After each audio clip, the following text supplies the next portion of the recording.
Welcome दोस्तों, कैसे हो आप सभी। आई होप सभी ठीक होंगे एंड सबने जुडिशरी टॉपिक को काफी अच्छे से रिवाइज करा होगा, including the supreme court and high court जो हम ऑलरेडी डिस्कस कर चुके हैं।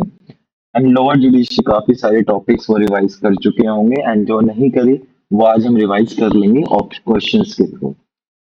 राइट, यू ऑलरेडी नो हमने लोअर जुडी के काफी सारे क्वेश्चंस को करने की कोशिश करी थी एंड सीएटी एसएटी के हमने देखे कि काफी सारे क्वेश्चंस आ रहे हैं।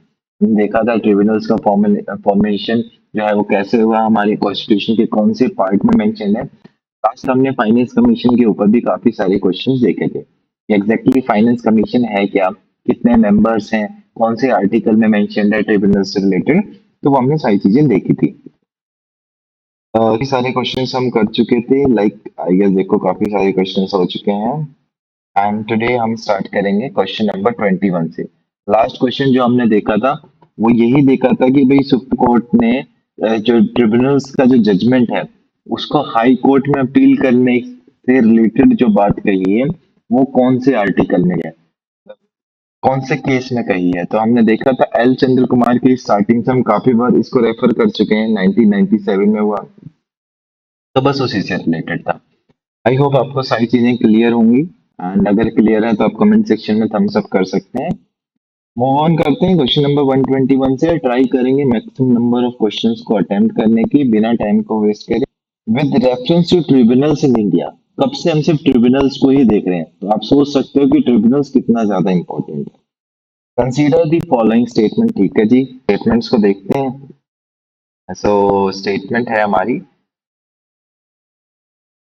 The 44th Constitutional Amendment Act added Part 14A to the Constitution। अभी भाई इतनी बार हमने रेफर करा होगा इस स्टेटमेंट को, अब तो हम देखते सर बता सकते हैं भाई 44th नहीं था, 42nd अमेंडमेंट एक्ट 1976 था जिसको मिनी कॉन्स्टिट्यूशन भी कहा जाता है। उसने ट्रिब्यूनल वर्ड को ऐड करा था। अब इसमें कोई भी दिक्कत नहीं हो रही होगी। इसके अलावा सेकंड पार्ट है, the need for tribunal is based on the principal that experts would bring in special knowledge in justice delivery. ये जो एक्सपर्ट्स को अपॉइंटमेंट दिया ना इसमें, यही तो पॉइंट था। इस पूरे वर्ड का कैच ये वर्ड था, मतलब पूरे स्टेटमेंट का कैच ये वर्ड था। तो ये स्टेटमेंट हमारा बिल्कुल सही है। Now the Central Administrative Tribunals is guided by the principle of natural justice. Exactly right. And hence, भाई बाउंडेड नहीं है, सिविल प्रोसीजर कोड हो या फिर इंडियन एविडेंस एक्ट हो, इनसे ये बाउंडेड नहीं है। They will take decision based on the principle of natural justice. तो स्टेटमेंट 2-3 जो है वो हमारा गलत हो गया, just by this word bound. ये नॉट बाउंड होता तो ये स्टेटमेंट हमारी बिल्कुल सही हो जाती। Now, an aggrieved civil servant can directly approach to the Supreme Court against the order of CAT। ये तो हमने नहीं पढ़ा भाई। ये जो एल चंद्र कुमार केस 1997 हुआ था, इसमें यही तो था कि अगर किसी का आपको जजमेंट सही नहीं लगे, किसी भी ट्रिब्यूनल का आपको जजमेंट सही नहीं लगता है या कोई भी, तो आप हाई कोर्ट अप्रोच कर सकते हो। ठीक है, तो बिना उसके तो आप सुप्रीम कोर्ट नहीं जा सकते। ये स्टेटमेंट भी हमारी गलत हो गई, स्टेटमेंट भी हमारी गलत हो गई, ये स्टेटमेंट हमारी सही है और पहली स्टेटमेंट सही। तो कहीं पे 2 ओनली दिख रहा है, yes, D option is the right answer for it. तो करते हैं क्वेश्चन नंबर 22 पे। आज देखते हैं कितने सारे क्वेश्चन कर सकते हैं, मैक्सिमम ट्राई करेंगे करने की। Now consider the following with reference to the district जज। अच्छा चलो कमेंट सेक्शन में कमेंट करके बताओ कि जो सबऑर्डिनेट कोर्ट है हमारे कौन से सबऑर्डिनेट कोर्ट से रिलेटेड हमारे कॉन्स्टिट्यूशन के कौन से पार्ट में और कौन से आर्टिकल तक मेंशन है। इसको के लास्ट में मैं आप लोगों को बताऊंगा, जब तक आप कमेंट सेक्शन में कमेंट करके बता सकते हैं।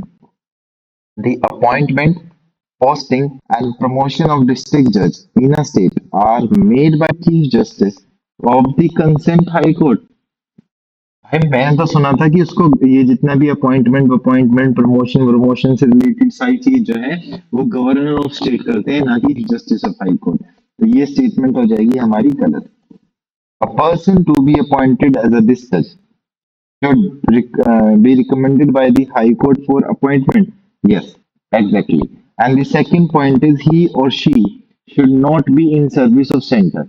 ठीक है, या फिर स्टेट गवर्नमेंट में सर्विस पाऊँ। तो ये स्टेटमेंट हो जाएगी हमारी बिल्कुल सही। पहली स्टेटमेंट हमारी बिल्कुल गलत है, उसने करेक्ट पूछा तो option number B will be the correct answer. अच्छा, मैंने आप लोगों से पूछा था कि ये जो सबऑर्डिनेट कोर्ट से रिलेटेड प्रोविजन है, ये हमारे पार्ट कॉन्स्टिट्यूशन के कौन से पार्ट में एंड कौन से आर्टिकल से लेके कौन से आर्टिकल तक मेंशन है। तो ये जो सारी चीजें ये हमारे कॉन्स्टिट्यूशन के पार्ट 6 में मेंशन है एंड कवरिंग आर्टिकल 233 से 237। आई गेस ये चीज आपको क्लियर हो गई होगी। मूव कर क्वेश्चन नंबर 123 से। क्वेश्चन नंबर 123 देखते हैं बेसिकली क्या रहा है। It is consider the following statement with reference to the permanent Lok Adalat. अच्छा, कमेंट सेक्शन में कमेंट करके बताओ हाउ मेनी टाइप्स ऑफ लोक अदालत हुई है। तो स्टेटमेंट से मूव करते हैं। अच्छा, ये जो लोक अदालत की स्टैब्लिशमेंट हुई थी, ये कौन से एक्ट से हुई थी? क्योंकि हमने ऊपर वाले क्वेश्चंस में देखा है कौन से एक्ट से हुई थी। तो request you to comment section में ये भी बताओ कि लोक अदालत की जो फॉर्मेशन है वो कौन से एक्ट से हुई थी। A district judge can be appointed as the chairman of permanent लोक अदालत। Exactly right. प्रॉब्लम क्या है? बिल्कुल हो सकता है। फर्स्ट पार्ट राइट हो गया। Every award made by the permanent Lok अदालत shall be final and bind all parties. बिल्कुल भाई, फिर मतलब ही क्या रह जाता है। Statement 3. Permanent local adalat does not have any jurisdiction in matters relating to offence not compoundable under law। ये भी तीनों ही चीजें हम ऊपर वाले क्वेश्चंस में जो है डिस्कस करते हैं। ये तीनों ही चीजें हमारी यहाँ पे बिल्कुल सही है। तो आंसर हो जाएगा हमारा डी, क्योंकि उसने चेक करेक्ट। तो हमारा तीनों ही सही है, 1, 2 एंड 3। ठीक है। परमानेंट लोक अदालत का एस्टेब्लिशमेंट है वो लीगल सर्विसेज अथॉरिटीज एक्ट 1987 के थ्रू हुआ था। ये हम ऊपर डिस्कस कर चुके हैं। आई होप आप लोगों को याद आ रहा होगा। इसलिए तो तीनों प्रोविजंस हम डिस्कस कर चुके हैं। चलो क्वेश्चन नंबर 124 जो कि है ग्राम न्यायालय से रिलेटेड। चलो आई होप सारे पता है। आप लोगों ने पढ़ रखा होगा जो ग्राम न्यायालय का प्रिसाइडिंग ऑफिसर होता है उसे क्या कहते हैं। कमेंट सेक्शन में कमेंट करके बताइए। जब तक इसकी सारी स्टेटमेंट्स को रेफर करते हैं। द ग्राम न्यायालय shall be established for every panchayat at an intermediate level। Exactly ये स्टेटमेंट तो बिल्कुल सही है। सेकंड, नए अधिकारी who will preside over these ग्राम, आपको तो आपका आंसर मिल गया। are strictly judicial officers, बिल्कुल सही है। तीसरा point, gram shall exercise power of civil courts only and not criminal courts। भाई जब हमने ग्राम न्यायालय को पढ़ा तो हमने बताया था कि ये सिविल मतलब कि सिविल कोर्ट्स और क्रिमिनल कोर्ट्स दोनों पावर्स को एक्सरसाइज कर सकता है। तो ये स्टेटमेंट हमारी हो जाएगी गलत। मूव करते हैं क्वेश्चन नंबर 4 पे। द न्यायालय shall be bound by the rules of evidence. मैंने क्या बताया था? They are guide by the principle of natural justice not by the Indian Evidence Act. तो ये स्टेटमेंट हो जाएगी हमारी गलत। स्टेटमेंट नंबर 3 भी हमारी गलत है। देखते हैं हमने करेक्ट पूछा, इनकरेक्ट पूछा, हमने करेक्ट पूछा तो हमारी सिर्फ वन ओनली। तो option number A will be the right answer. I hope पता लग गया होगा ऑप्शन नंबर ए कैसे आंसर है। ठीक है, मूव करते हैं क्वेश्चन नंबर 125 पे। फैमिली कोर्ट से रिलेटेड मैटर देखना है। चलिए, अच्छा सबसे पहले ये बताइए कि फैमिली कोर्ट जो स्टैब्लिश हुआ था वो कौन सा एक्ट से हुआ था? कौन से एक्ट में, टाइमिंग के साथ, क्योंकि ये चीज ऊपर कवर कर ली है। Matters related to the maintenance of children and parents falls within the jurisdiction of family court। Exactly right। यही तो काम है फैमिली कोर्ट का। Second, Act allows the state government to set up a family court only in cities having a population exceeding 5 million। 5 million नहीं, पहली बात तो ये होगा 1 million। ठीक है, और सिटी और टाउन में पे भी स्टैब्लिश कर सकते हैं, लेकिन पॉपुलेशन 5 मिलियन नहीं होगी, पॉपुलेशन 1 मिलियन होगी। ये जो बेसिक सिंपल माइन्यूट डिटेल होती हैं, ये मैं समझ सकता हूँ कि भाई कुछ लोगों ने नहीं कवर करा होगा। ये सारी चीजें मैगजीन से ज्यादा कवर होती हैं। अगर आप किसी भी इंस्टीट्यूट की मैगजीन को रेफर कर रहे हो तो वहां से ये सारी चीजें ज्यादा कवर कर पाओगे आप। तो ये हमारी गलत हो जाएगी क्योंकि आंसर होना था 1 million. Now last part. The Act provides for only one right of appeal, which shall lie to the district court. Bro, which shall lie to the high court. ठीक है, एक राइट मिलता है अपील का, वो भी कहाँ? हाई कोर्ट में। तो ये स्टेटमेंट भी हमारी गलत हो जाएगी, तो हमारा आंसर हो जाएगा वन ओनली, क्योंकि उसने करेक्ट पूछा है। तो option number A will be the right answer, which is कि भाई जो मैटर्स चिल्ड्रन के मेंटेनेंस से रिलेटेड या फिर पेरेंट्स के जो भी सारी चीजें हैं, वो सारे फैमिली कोर्ट में ही आए। ठीक है, और ये देखो, ये सी चीजें याद रखना, छोटी छोटी सी माइन्यूट चीजें हैं, क्वेश्चन में आ सकता है। तो आप बताओगे कि जो स्टेट गवर्नमेंट को ये एक्ट अलाउ करती है कि भाई उन टाउन या सिटीज में लोक अदालत इनको फैमिली कोर्ट को सेटअप करना जहाँ पे पॉपुलेशन 1 मिलियन से ज्यादा है। ठीक है, तीसरा पॉइंट हमने आया कि जो ये एक्ट है, ये one right of appeal provide करती है, जो कि कहाँ पे? हाई कोर्ट में। तो हम करते हैं क्वेश्चन नंबर 126, जो कि अब आ गया लोक अदालत से रिलेटेड। चलिए, ई लोक अदालत। Consider the following statement with reference to e-lok adalat. E-lok adalats can be organized at both national and state level. By the COVID-19 pandemic जो आया था, उसमें जो चैलेंजेस थे उसको ओवरकम करने के लिए ई अदालत का स्टेटमेंट हुआ था। ठीक है, और टोटल अगर हम बात करें तो टोटल अब तक ये 10,52,816 केसेस को डिस्पोज कर चुका है एटलीस्ट। ये मैं नंबर बता रहा हूँ, मैं जो डिस्पोज कर चुका है 10,42,816 केसेस, अपने आप में बहुत नंबर है, एंड ये स्टेटमेंट बिल्कुल राइट है। In Lok Adalat, parties and lawyers are given the facility to present their case by making a WhatsApp video call. Exactly, ये लोक अदालत का बेसिक ही ये था। तो स्टेटमेंट टू सही हो गया। इन्हें मतलब कि एक लिंक प्रोवाइड कर दी जाएगी जिस थ्रू ये मतलब वीडियो कॉल पे अपनी सारी चीजें डिस्कस कर सकते हैं। Maharashtra the first state to start e Lok Adalat. चलो, ये क्वेश्चन आ गया हमारे एसएससी पॉइंट ऑफ व्यू से काफी ज्यादा important. is the first state to start e-लोक अदालत in India? एंड आप कमेंट सेक्शन में कमेंट करके बताते हैं, क्योंकि जहां तक मेरी नॉलेज है, it was the state which is Chhattisgarh, which became the first state to first start the setup of e-लोक अदालत। तो स्टेटमेंट नंबर 3 मेरी हो जाएगी गलत, क्योंकि सिर्फ 1 और 2 सही है। तो option number C will be the right answer. ठीक है, याद रखना, छत्तीसगढ़ ही पहला स्टेट था जहां पे ये लोक अदालत पहली बार स्टैब्लिश करी गई थी। चलिए, स्टेटशिप से रिलेटेड क्वेश्चन आ गया। Consider the following with reference to right of shebaitship. Shebait होता क्या है, मतलब कि ये जो शिबेट है, क्या कॉन्स्टिट्यूशन ने डिफाइन करा है या कोर्ट ने डिफाइन करा है? आप कमेंट सेक्शन में कमेंट करके बताएं। मूव करते हैं जब तक। According to the Supreme Court, the Shebet is the custodian of idols and entitled to manage the idols' properties. Exactly right. आपने नहीं पढ़ा है तो भाई सुप्रीम कोर्ट के अकॉर्डिंग, क्योंकि कोर्ट ने ही इसको डिफाइन करा है कि शेबेट का क्या होता है। It is the custodian of idols and it is entitled to manage the idol's property. ठीक है, ये सारा कुछ कहाँ से ट्रेस हुआ है? एक किंग थे, मैं बात करता हूँ मर्थांडा वर्मा, जिन्होंने एक टेम्पल बनाया था और उन्होंने न्यू आइडल स्टैब्लिश करे थे। ये सारी चीजें वहां से ट्रेस बैक होके आ रही हैं। ठीक है, मूव करते हैं question number second, option number second पे। Death of a ruler complete nullifies the royal family shebaitship of a temple. ऐसा तो कुछ भी नहीं पढ़ा है। अगर आप शिबेटशिप पढ़ोगे, द राइट टू शिबेटशिप, तो वहां पे आप पढ़ोगे इस चीज को कि भाई ऐसा कुछ भी है, शिबेटशिप कभी भी लैप्स नहीं होता है स्टेट के फेवर में। तो ये चीज हमारी गलत हो जाएगी। State 1 is the right answer, correctly उसने पूछा था।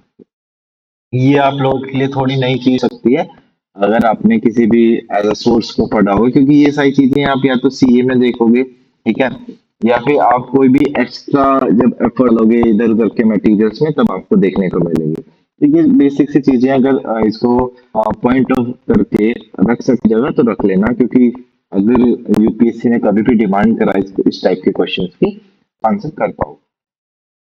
Question number 128, with reference to national legal services authority. ये जो नेशनल लीगल सर्विस अथॉरिटी है, एनएलएसए, ये कब स्टैब्लिश हुई थी? मतलब ये नालसा है, ये कौन सी एक्ट के थ्रू स्टैब्लिश हुई? मैं आपको डेट बता देता हूँ, 1987 में स्टैब्लिश हुई थी।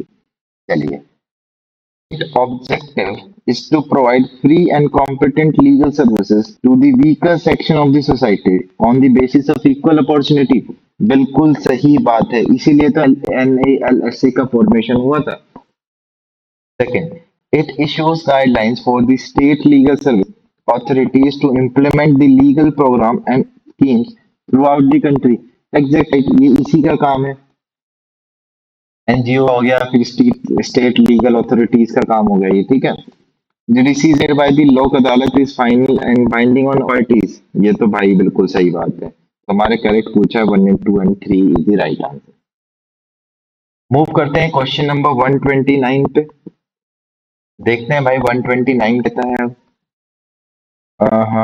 रेफरेंस टू लोक अदालत which of the following statement is correct. अब चार स्टेटमेंट है, जिसने भी लोक अदालत को अच्छे से पढ़ा होगा वो इन चारों स्टेटमेंट को आंसर कर पाएगा। हमारे पास चार स्टेटमेंट है, हमें सिर्फ स्टेटमेंट हमारे लिए राइट है और हमें उस स्टेटमेंट को सेलेक्ट करना है। लोक अदालत has jurisdiction to settle matters at pre-legislative state and most those matters pending before any court। मैंने तो सुना था कि भाई अगर कोर्ट में भी पेंडिंग है तो लोक अदालत उनको भी सेटल अप कर सकता है, ठीक है। तो ये स्टेटमेंट हमारी हो जाएगी गलत। Second, Lok Adalat deals with matters with civil and, अभी ऊपर सेम क्वेश्चन पड़ा था कि लोक अदालत सिविल और क्रिमिनल दोनों ही नेचर के मैटर डील कर सकता है, तो ये स्टेटमेंट भी गलत हो जाएगा। ऑप्शन नंबर 3, एवरी लोक अदालत कंसिस्ट ऑफ ईदर सर्विंग और रिटायर्ड जुडिशियल ऑफिसर्स, ऐसा पड़ा है। ये स्टेटमेंट भी हमारा बिल्कुल गलत है। ऑटोमेटिकली हमारा लास्ट ऑप्शन बिल्कुल सही हो जाएगा, वो ये है लीगल सर्विसेज अथॉरिटीज एक्ट 1987, ठीक है, provide for the establishment of permanent Lok Sabha, जो कि बिल्कुल सही है, ठीक है। और लीगल सर्विसेज अथॉरिटीज एक्ट के कौन से सेक्शन के अंदर हमें देखने को मिली? Section 22B। Section 22B of legal services office act के अंदर हमें परमानेंट लोकसभा लोक अदालत का प्रोविजन हमें देखने को मिलता है। आई होप, अच्छा इसकी एक चीज आप हमें मेरे को कमेंट सेक्शन में बताएं कि जो जुरिस्डिक्शन होता है परमानेंट लोक अदालत का, ये मॉनेटरी वैल्यू की जब हम बात करें तो ये अप टू कितने अमाउंट तक का हो सकता है? 10 लाख, 20 लाख, 1 करोड़, कितना?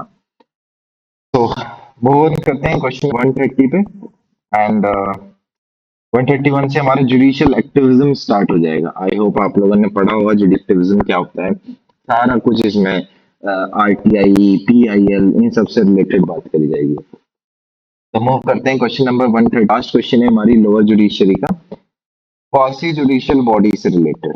Which of the following is a quasi judicial body?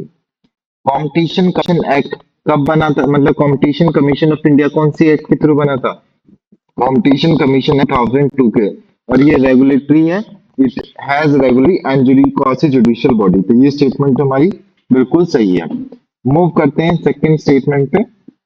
अरे यहाँ पे जितनी भी स्टेटमेंट को हम पढ़ेंगे ना, कितने मेंबर्स हैं वो आप मेरे को कमेंट सेक्शन में कमेंट करके बताना। सेकंड है नेशनल ग्रीन ट्रिब्यूनल, ये भी 2010 में हुआ था and it is a type of quasi judicial body. तो स्टेटमेंट 2 भी सही है, जब नहीं तो ये ऑप्शन नहीं होगा, ये भी नहीं होगा। अब हमारे पास बची 50-50 की लाइफ लाइन, ले लेते हैं। Statement 3, NCDRC national consumer duet